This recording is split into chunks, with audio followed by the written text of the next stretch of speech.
স্বরাষ্ট্রমন্ত্রী তোমাকে টেনে হিচড়ে আমরা বাংলার মাটিতে পদত্যাগ করাবো। যদি আপনি মুজিববাদের পথে হাঁটেন, আমরা আপনাকে শায়েস্তা করার জন্য প্রস্তুত আছি। তখন কোন খলিল ভাই আমরা চিনব না, সালাউদ্দিন ভাই আপনাকেও আমরা চিনব না। ভবিষ্যতে পুরো বাংলাদেশ একসাথে জেগে উঠবে, সার্বভৌমত্ব এবং ইসলাম রক্ষার আন্দোলনে পতন হবে। শিলংয়ের সেই ঘেটুপুত্র সালাউদ্দিনের পতন হবে, আমেরিকার পুতুল পুত্র সেই ফরেন মিনিস্টার খলিলের পতন হবে। এদের পরে যারা মুজিববাদের নব্য দূষর, তাদেরও বাংলাদেশে পতন হবে ইনশাআল্লাহ। যার বাপ বলেছিল উই রিবল, তারই সন্তান মুজিববাদের পথ ধরে মোদির কাছে আবার নজরানা দেওয়ার চেষ্টা করতেছে। প্রিয় বিএনপি, প্রিয় তারেক রহমান, আপনার যদি মুজিববাদে যাওয়ার ইচ্ছা হয়, আপনি আওয়ামী লীগ থেকে বড় মুজিববাদী হইতে পারবেন না। আমরা আপনাকে হুঁশিয়ার করে দিচ্ছি, আপনি যদি মুজিববাদের পথে হাঁটেন, এই পথ বাংলাদেশের জনগণের পথ নয়। মুজিববাদী শক্তির সাথে কঠিন যুদ্ধ হবে ইনশাআল্লাহ। যশোর থেকে পঞ্চগড় সীমান্ত হত্যার প্রতিবাদে যার কণ্ঠস্বর ধ্বনিত হয়, জাতীয় নাগরিক পার্টির মুখ্য সমন্বয়ক জননেতা নাসির উদ্দিন পাটোয়ারি বক্তব্য নিয়ে আসছেন। জননেতা নাসির উদ্দিন পাটোয়ারি।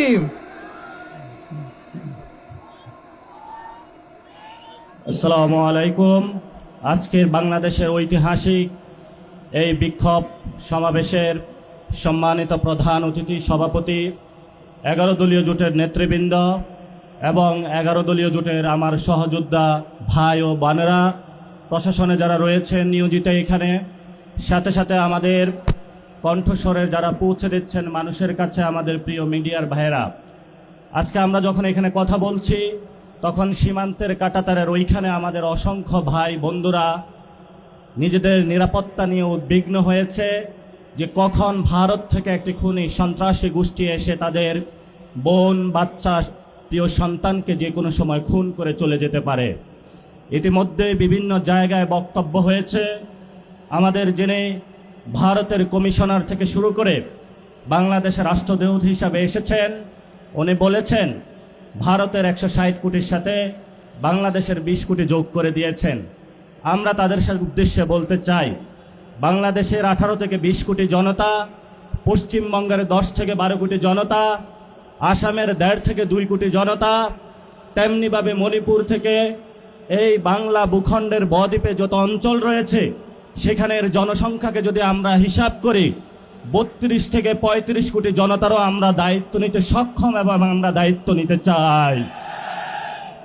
যদি তোমরা আমাদেরকে সেই আকাশ দেখাতে চাও যে অভিন্ন আকাশের স্বপ্ন, সেই অভিন্ন আকাশের স্বপ্ন ভঙ্গ তোমরা করেছো 1947 সালে, যখন আমরা একটি ভারত স্বপ্ন নিয়ে বেঁচেছিলাম যে আমরা ঐক্যবদ্ধভাবে ভারতে একই গঙ্গা, একই জলে বসবাস করে, একই পানিতে বসবাস করে নিভৃতে এখানে থাকবো। তোমরা সেইখানে মুসলিম কার্ড খেলে আমাদের উপরে নিপীড়নের, নির্যাতনের স্ট্রিম রুলার চালিয়েছিল। আমরা বাধ্য হয়ে স্বাধীনতার আওয়াজ তুলে সেই একই জায়গায় আজকে উপনীত হয়েছি।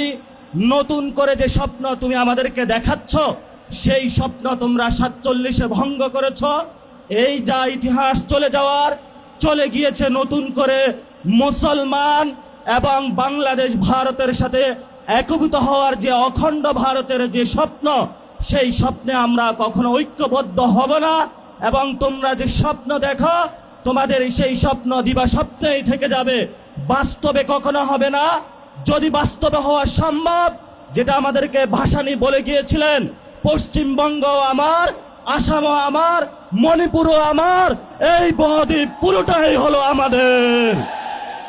প্রিয় উপস্থিতি, 1947 সালে আমার আপনার যারা বাপ দাদা চাচা তারা যুদ্ধে নেমেছিল একটি বৈষম্যহীন বাংলাদেশ গঠনের জন্য। কিন্তু 1971 সালে বাংলাদেশের মুসলমানদের উপরে, বাংলাদেশের মানুষের উপরে সেই বৈষম্যহীন বাংলাদেশ গঠনের পরিবর্তে ভারতের একটি পুতুল সরকার, মুজিববাদী সরকার বাংলাদেশের উপরে আবারই চাপিয়ে দেওয়া হয়েছিল।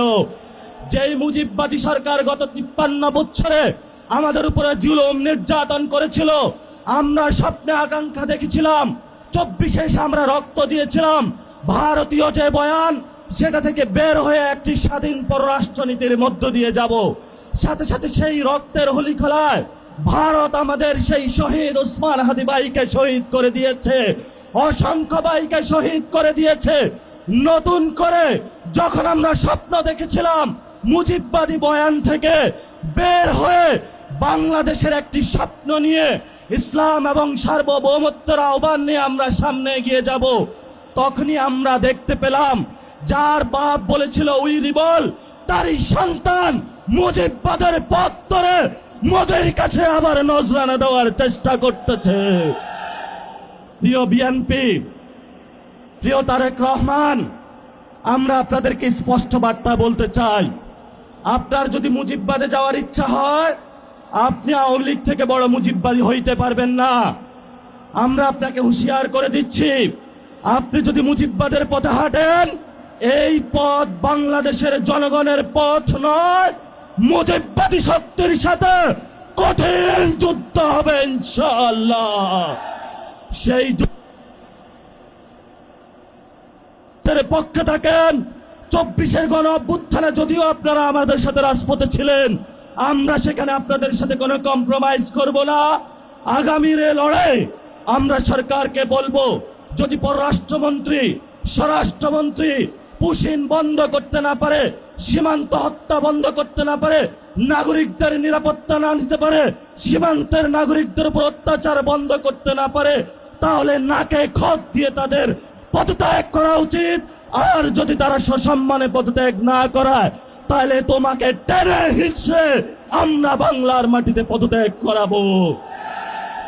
লাস্ট যে কথাটা, আমাদের ফরেন মিনিস্টার জাতিসংঘে ইলেক্টেড অ্যাসেম্বলি হয়েছেন, জাতিসংঘের সভাপতি হয়েছেন, কিন্তু সীমান্তে আপনি হত্যাকাণ্ড দেখেন না, সীমান্তে আপনি পুশিন দেখেন না। আপনার চোখে শুধু সেখানে কিভাবে ভিন্ন দেশের করায়ত্তের মধ্য থেকে বাংলাদেশের সার্বভৌমত্ব জলাঞ্জলি দেওয়া যায়, সেই পথে আপনি তারেক রহমানের সাথে হাত মিলিয়েছেন। প্রিয় খলিল ভাই, এই খলিল ভাই আপনি ছিলেন না।